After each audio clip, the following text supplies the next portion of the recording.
Hey guys, Joanna Waterfall here. I'm so excited for you to see today's video. We have an interview coffee talk with Alex Michael May, who is a creative director, content creator, creative extraordinaire, I like to call her. She has some really great tips for any creative out there, solopreneur, or someone who's just trying to pursue a creative career. Really excited for you to watch it.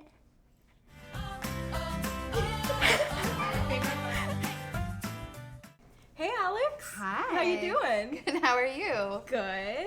I'm so excited to have you It's here so nice to be here.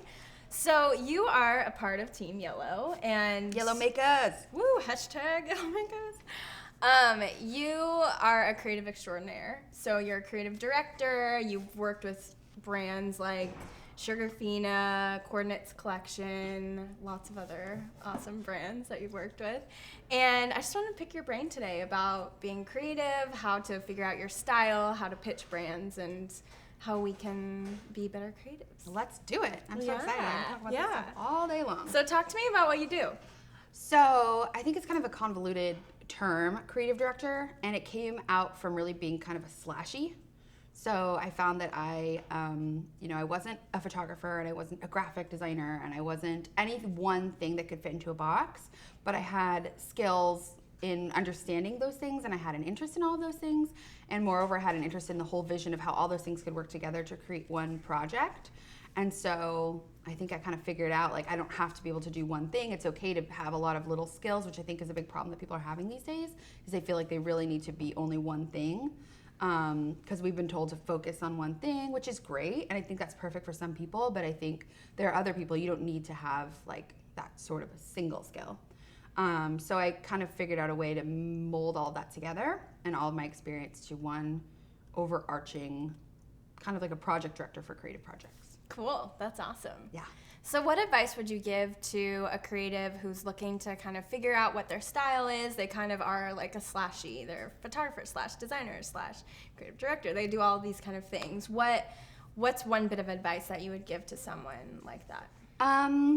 You can't do it all. I think one of my biggest problems, and I still struggle with this every day. In fact, yesterday I was literally lamenting to someone like, I have to learn how to do this right now. Mm-hmm. I think that you feel like you have to be able to do it all. And if you can't do something, you can't, like that's why we're created to have community. That's why we need each other. And that's what makes us stronger together. Because if one person could do everything, there would be no need for teamwork.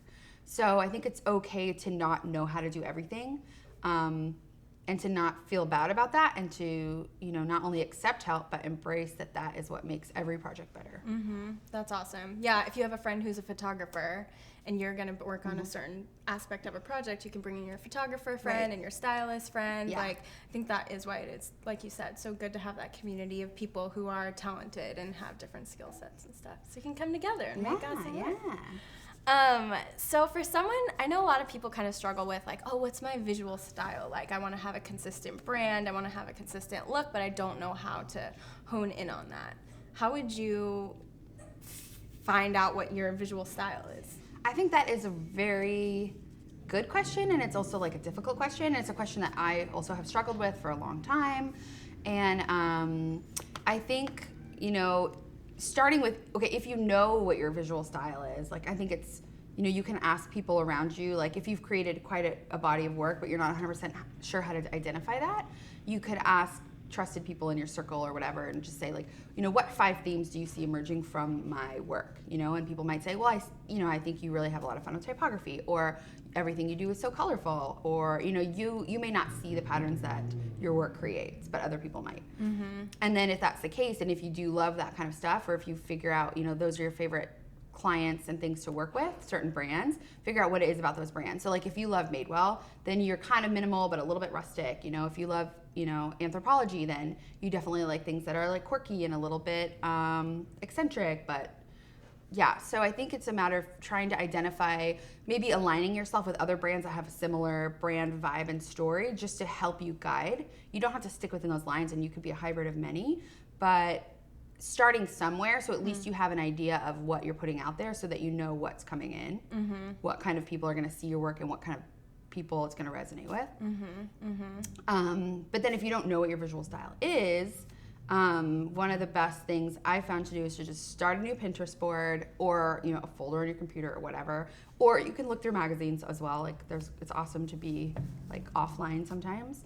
But, and then just put everything that makes your heart feel. Like, don't put things that you think you should put or things you're like, that's a very interesting idea. Or like, if you think about it too much, move on. But really just trust your gut and just pin from your gut and just like anything that makes you feel, you know, like when you get to see that thing. I guess the best way for me to describe it is like, oh, why didn't I think of that? You know, it's like a feeling of like, man, that's so good. Mm-hmm. So when you put a bunch of stuff like that in one place, then you can look through that and try and find themes that emerge. Like maybe you really are very minimal, or maybe you really like hand illustrated things, or you'll start to understand like what your pattern is. Mm-hmm. And then I think the third thing is like, we kind of touched on number one, is like to make sure that whatever you're creating is what you want to be known for.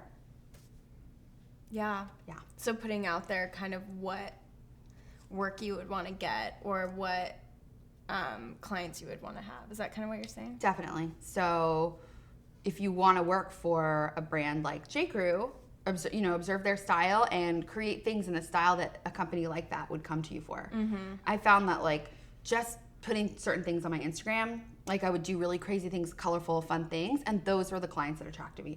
So I found that I was wanting to work with clients that were a little more minimal or a little different, and I found like they just wouldn't see me or wouldn't think of me that way because what I presented to them and what my body of work showed was not that visual style.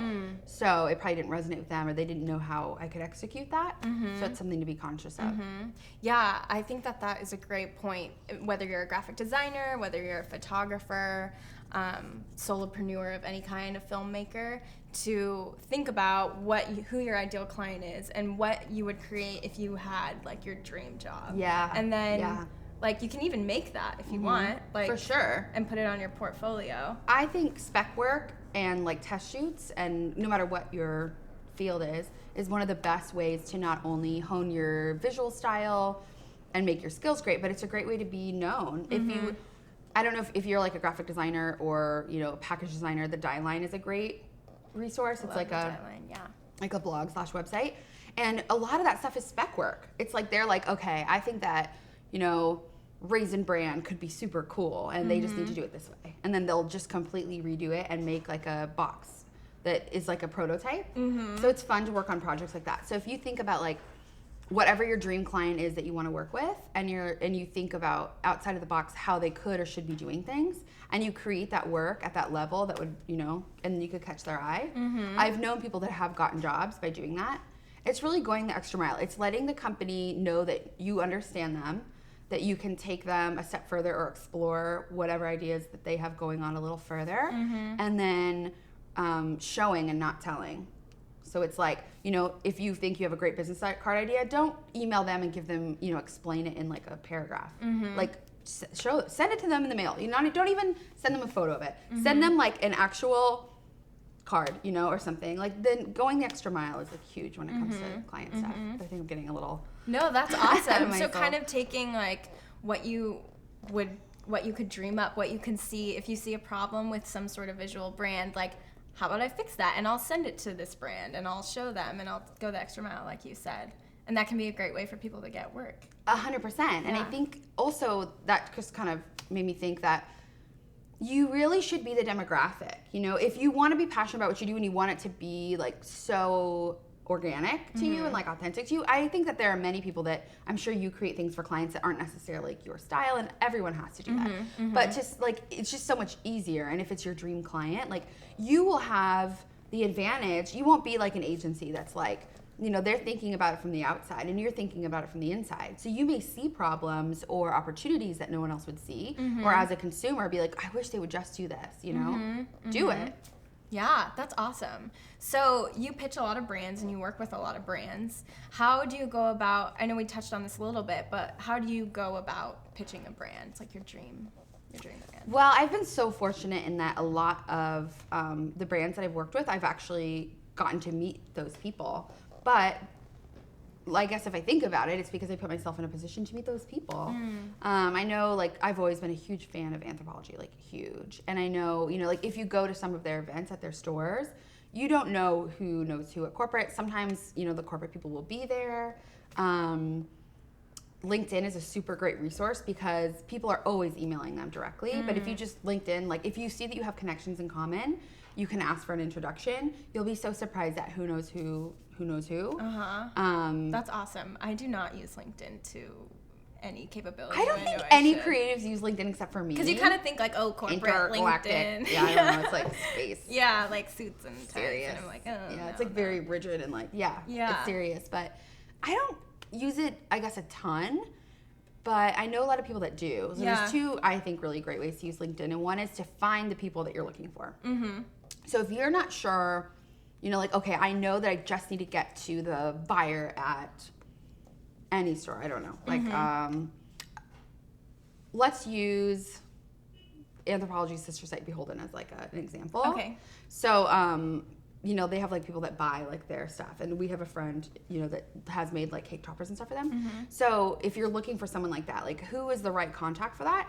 If you go on LinkedIn, you look at that company, you can look all through the profiles of all the people and what they do.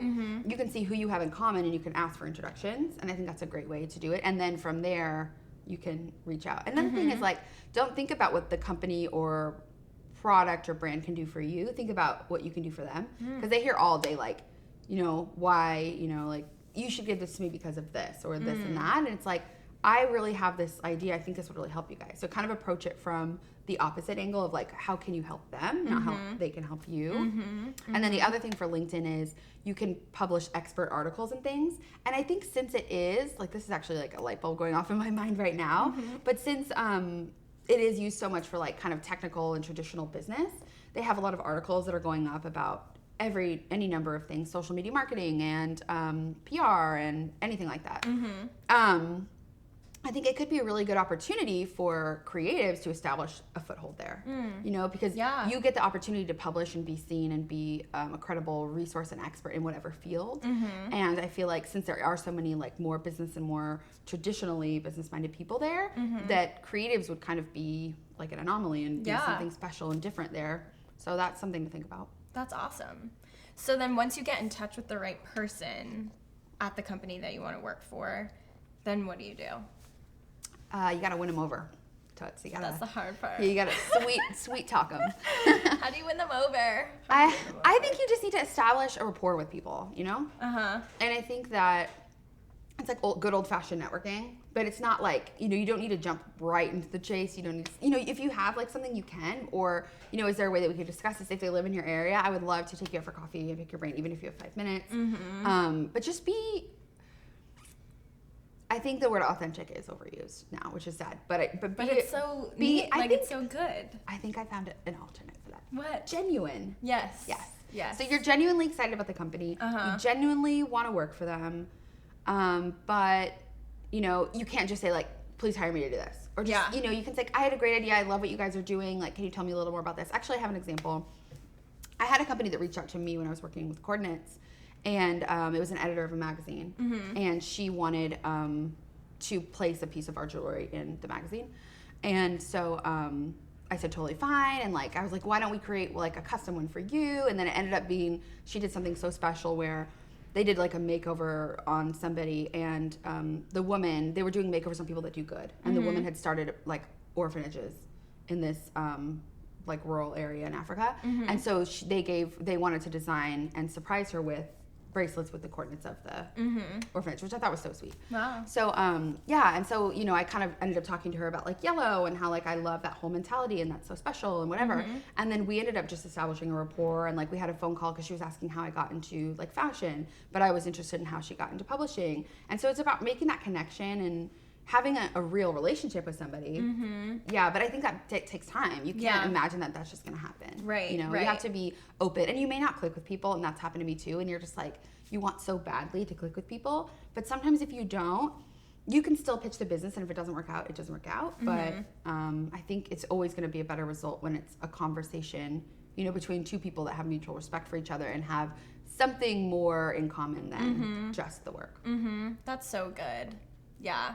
And I think sometimes people struggle with thinking like, oh, why would this person like want anything to do with me? Or like, why would they respect me? But it's so true, like how you do, people have like that respect for creatives and what they're doing, and so relating in that way and just having those genuine relationships is so good. Definitely. I think that's like speaks to imposter syndrome, where everybody thinks everyone else has it more together than they do, or everyone else, you know, is more talented or has different or better ideas.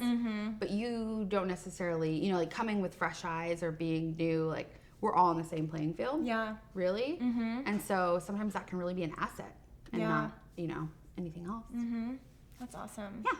It's all about that confidence. Well, Yes. working on it. Cool. Well, anything else? Any other tips, tricks for creatives in general? I think just, I mean, I guess I have like 1,000 books I want to recommend. Recommend. Like, out of What are nowhere. a few of them? So What here are some 3? books I'm reading right now. Find Your Why by Simon Sinek. Okay. Which I've I heard think, that's really yes, good. I haven't yeah. read So it. I'm actually reading that currently, but I've watched Okay. his TED Talk and I'm like kind of really interested in that idea right now. Big Magic by Elizabeth Gilbert. Oh, yes. Did I you haven't read that? actually read it, but Okay. I've seen so many interviews Okay. with her talking about it that I'm well, just you're like, the one that turned me on to that book because you sent me that interview with her, yes, and it like she's amazing. blew my mind. Yeah. And so I haven't been able to put it down, and I'm almost finished, and I'll bring it to you if you want Okay. to read it when I'm done. Awesome. But yeah, so that's amazing. And it's just really about creativity and fear and how you cannot let fear dictate what creative decisions that you make and what projects you take on because it's going to be there regardless because it's an instinct inside of you, but you can choose to, you know, live with it. Right. Or let it dictate Right. what you do. Right. Don't let it be the driver. It can like exactly. hang out in the back. Yes. It's Yeah. so good. So I love good. it. And then Steal Like an Artist by Austin Kleon. Is that how you say his name?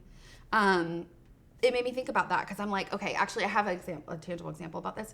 A friend of mine recently did a photo shoot. She's an amazing photographer, but she really was doing wedding and events. And she wanted to go more into the commercial side of things. So she decided to like hire somebody to like put together this really amazing, really serious shoot with models and like the whole yard. And she like pulled all the photography styles. Like she was doing it in the mind of her current client. And she was doing it with like not current, like the client that she wanted. Like she was doing it as a spec piece to pitch clients that she wanted to get. So she had a very specific style, very specific inspiration photos.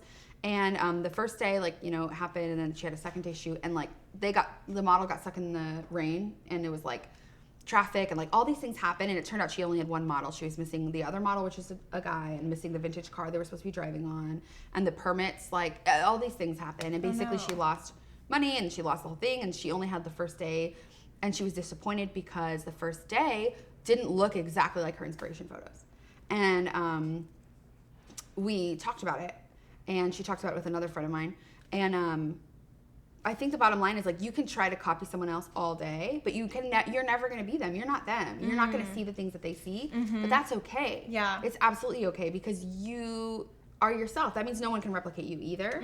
And so the book Steal Like an Artist is really like the premise of that book is there's nothing new under the sun, and everything's been created before, which also speaks to Elizabeth Gilbert's Big Magic book because she says like the biggest fear in things is like someone's done it before, someone's done it better, someone could do it better than you. Like you can't let those things go. If you feel like you need to create it. Yeah. And Steal Like an Artist just says everything's been stolen, everything is like a repeat or a remix, but you can't, since you can't copy it exactly, you will put your own twist on it and it becomes something completely new. And so I think like, you know, there's a lot of like taboo topics about like copying and doing things too much like other people in our kind of creative world. And I think that there's room for everyone. Yeah, and that's there just absolutely like, is. So that's just kind of my idea. It's like, it's reassuring because you can never be just like anyone else. And it's reassuring because, you know, whatever you create is going to be different than everything you did anyway, what anyone else has done. And I don't know, so I'm just really into that right now. Yeah, yeah. Collaborative. That's so good. Yes. I love what Elizabeth Gilbert says about like, yeah, sure, these people have done this. They've talked about this. That I'm not the first person to write a book. Yeah. What can I add to the pile? Like, I want my voice in there too. Yeah, Like, I'm and gonna I have talk something about to this say. too. Gosh darn it. Yeah. Yeah. So good. Yeah. Yeah. Well, thank you so much for talking with us. Thanks for and having being me. here. I'll Cheers. drink coffee with you out of a yellow cup any day. Oh, yes.